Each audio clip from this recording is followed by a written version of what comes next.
Hello बच्चों, JEE या NEET में बहुत सारे क्वेश्चन ऐसे भी आते हैं जो डायरेक्ट फार्मूला बेस्ड होते हैं। अब ये क्वेश्चन देखो, इसी साल जेईई मेंस 2025 में आया हुआ है। ये केवल 2 सेकंड में क्वेश्चन किया जा सकता है अगर आपको फार्मूला याद है तो। इस क्वेश्चन में बोल रहा है कि बी अपॉन म्यू नॉट की डायमेंशन बताओ, जहां पर बी क्या है, मैग्नेटिक फील्ड है, और म्यू नॉट परमिबिलिटी या फ्री स्पेस है।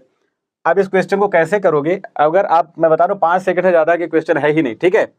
तो देखो, इसको करने का तरीका ये है, इसकी भी डायमेंशन निकालनी है, उसका सबसे सिंपलेस्ट फार्मूला लिखने की कोशिश करो। तो अब देखो, इसमें मैं कौन सा फार्मूला यूज करूंगा।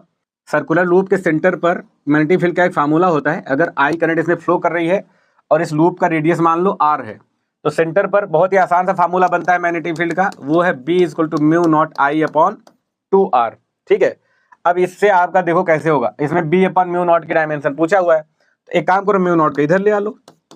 अब जैसे इधर आए, यहाँ क्या बचे, आई अपॉन 2r, तो 2 तो लेना नहीं, डायमेंशन में 2 की कोई जरूरत नहीं है, आई अपॉन आर। अब आई का डायमेंशन लिख दो एम्पियर, और आर क्या है, लेंथ है, तो लेंथ क्या हो जाएगा, एल हो जाएगा। अब इसको क्या लिख सकते हो आप, A L two the power -1। अब देख लो, डायरेक्ट फार्मूला बेस्ड क्वेश्चन है, लेकिन हाँ, इसी से करोगे। बहुत सारे पता चला बी और म्यू नॉट की डायमेंशन निकालने के लिए आप कोई और बायो सेवर्ट लॉ लगा दिया, B equal to mu naught I d l sine theta upon r square. अब इन सब से अगर करने जाओगे तो आप फिर वो समझ लो कर ही नहीं पाओगे, है ना। तो डायमेंशन निकालते टाइम हमेशा सिंपल फार्मूला ढूंढो, कोई ऐसा फार्मूला जिसमें ज्यादा कुछ करना न पड़े और आसानी से। देखो, अब इसको जो लिख देगा आ, इससे भी वही आएगा, लेकिन अब इसमें आप करने में देख लो कैसे कर पाओगे, ठीक है। तो इसका सेकंड करेक्ट हो जाएगा। Thank you.